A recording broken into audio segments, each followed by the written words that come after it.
Olá e bem-vindos a mais uma reflexão aqui no quadro Clássicos da Prosperidade, do canal A Trilha da Prosperidade. Hoje, a gente vai mergulhar a fundo em um momento decisivo de Pai Rico, Pai Pobre. O capítulo 9, que se chama Em Ação. E esse nome já diz tudo, né? É aqui que a teoria acaba e a prática começa. É o ponto de virada onde o conhecimento se transforma em uma jornada real de mudança. Sabe, o Robert Kiyosaki começa esse capítulo partindo de um ponto bem interessante. Ele assume que, a essa altura da leitura, a maioria das pessoas já entendeu os conceitos. O mapa para a prosperidade financeira já está nas mãos. As ideias de ativos, de passivos, de fluxo de caixa, tudo isso já faz sentido na cabeça. Pois é, e é aqui que o jogo muda de verdade.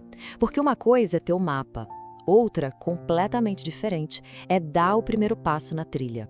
O grande desafio, e o autor deixa isso muito claro, é justamente pegar todo esse conhecimento e transformar em ações concretas do dia a dia, em hábitos que de fato constroem uma nova realidade financeira. Então vamos lá. Por onde a gente começa? Toda grande transformação, na verdade, se inicia por dentro. Antes de falar de planilhas, de números ou de investimentos, a gente precisa olhar para o motor que impulsiona tudo isso: a nossa motivação. Muita gente acha que finanças é só matemática, né? Mas não é. A construção de riqueza é uma luta interna. É uma batalha diária contra a preguiça, contra o medo de errar, contra aquele desejo de querer tudo para agora. É a nossa disciplina contra os nossos impulsos. E para vencer essa batalha, é preciso ter uma força, um motivo que seja maior que tudo isso. Olha só que interessante essa comparação. É aqui que a gente percebe a força do nosso porquê. Um desejo vago, como querer mais dinheiro, é um combustível fraco, sabe? Ele acaba na primeira dificuldade. Agora, uma razão forte, profunda, como ter liberdade para estar com quem se ama, isso sim é um combustível poderoso. É essa razão que nos dá força para dizer não hoje, pensando em um futuro muito maior. Certo? Com um porquê forte e bem definido, a gente já tem o motor.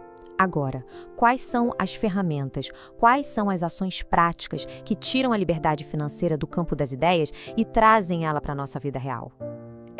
Não se trata de um evento único, de um golpe de sorte.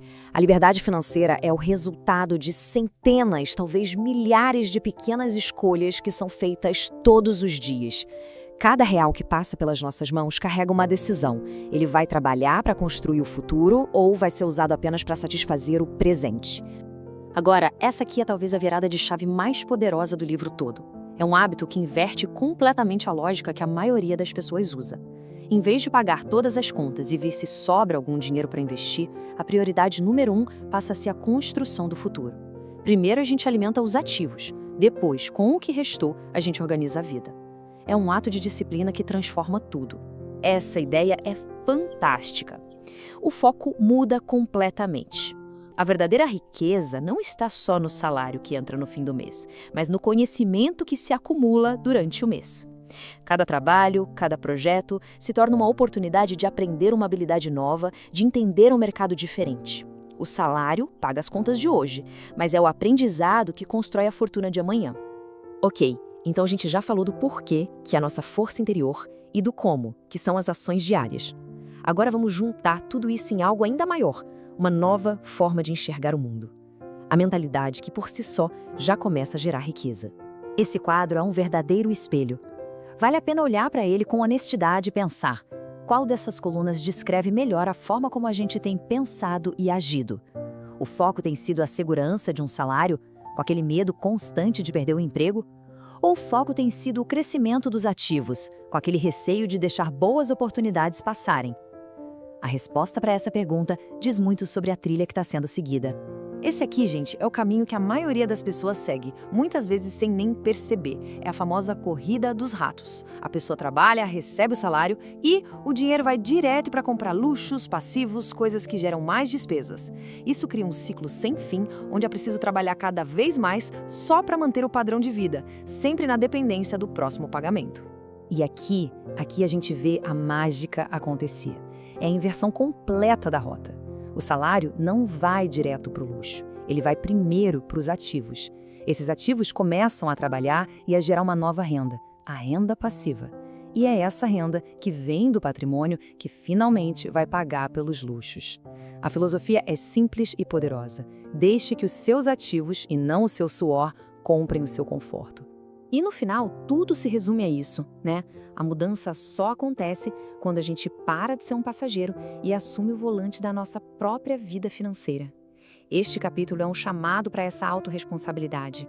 É sobre ser o construtor do próprio futuro, uma decisão de cada vez.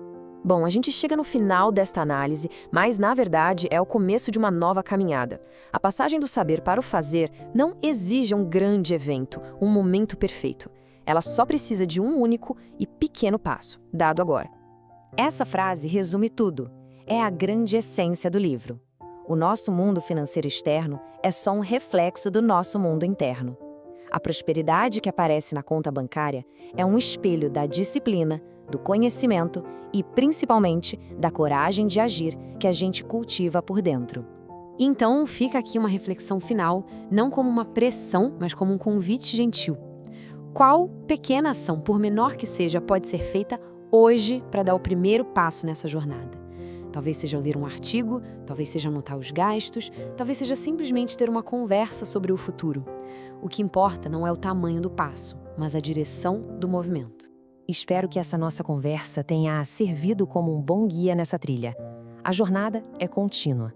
Ficou convite para a gente se encontrar na análise do próximo capítulo e, claro, se este conteúdo fez sentido, para se inscrever no canal A Trilha da Prosperidade.